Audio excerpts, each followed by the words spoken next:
Olá, eu sou a Jéssica Aguiar, sou graduanda em Gestão Ambiental na Escola Superior de Agricultura Luiz de Queiroz e hoje, em nosso quarto episódio do podcast para a matéria Hidrogeoquímica de Bacias Hidrográficas, lecionada pelo professor Dr. Martinelli, nós vamos mergulhar em um processo importante para a vida na Terra, que é a fixação de nitrogênio pelas plantas. Bom, quando você pensa em plantas, o que vem à sua mente?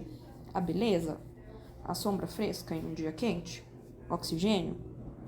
Bom, tudo isso é verdade. Mas há uma coisa que nós esquecemos muitas vezes, que é a importância do nitrogênio. Bom, o nitrogênio é essencial para a construção de moléculas vitais, como proteínas e ácidos nucleicos, que são aí a base da vida.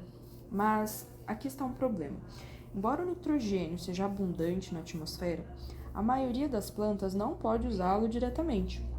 E é aí que entra a fixação do nitrogênio. Então a gente pode imaginar esse processo como um verdadeiro trabalho de alquimia verde.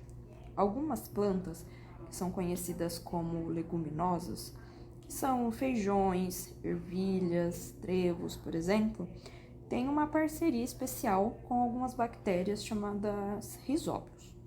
Essas bactérias, ela têm o superpoder de transformar o nitrogênio atmosférico em uma forma que as plantas possam utilizar.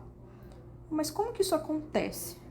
Bom, as plantas fornecem abrigo e alimento para essas bactérias em suas raízes. E aí, em troca, as bactérias fornecem nitrogênio fixado. Mas espere, a história ela fica ainda mais interessante. Não são apenas as leguminosas que são mestres na fixação de nitrogênio. Algumas cianobactérias, que também são conhecidas como algas azuis verdes, e algumas bactérias de vida livre, também podem realizar esse feito. Então, elas têm enzimas especiais que permitem que elas quebrem as ligações de nitrogênio no ar e as convertam em formas utilizáveis pelas plantas. Agora, você pode estar se perguntando por que isso é tão importante. Bem, pense nisso dessa forma.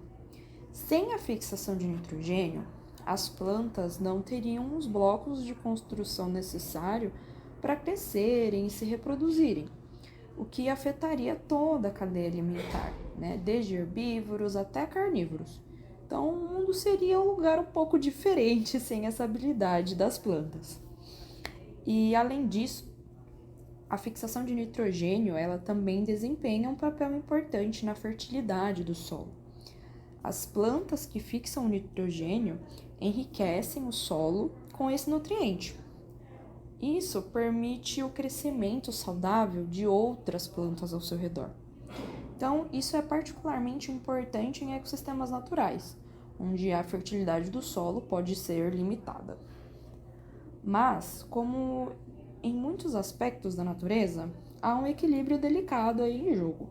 Então, acontece que o excesso de nitrogênio pode levar a problemas ambientais, como, por exemplo, a eutrofização dos corpos d'água. Isso ocorre quando o nitrogênio em excesso das atividades humanas, como, por exemplo, a agricultura intensiva, entra nos ecossistemas aquáticos e isso leva a um crescimento excessivo de algas e uma série de consequências que são negativas para a vida aquática. Então, portanto, é crucial encontrar um equilíbrio entre a necessidade de fertilizar os solos para a produção de alimentos e produção dos ecossistemas aquáticos. Isso pode envolver práticas agrícolas mais sustentáveis, como, por exemplo, rotação de culturas, uso de plantas fixadoras de hidrogênio. Então, da próxima vez que você admirar um campo verdejante ou saborear um prato de feijão, lembre-se desse processo por trás disso, a fixação do nitrogênio. É uma das muitas maravilhas da natureza que tornam a vida possível neste planeta. Bom, chegamos ao fim do nosso episódio. Eu espero que tenha compreendido melhor a importância desse ciclo para a vida na Terra e um pouco sobre como ele funciona. Agradeço aí por nos acompanhar hoje e até o próximo episódio.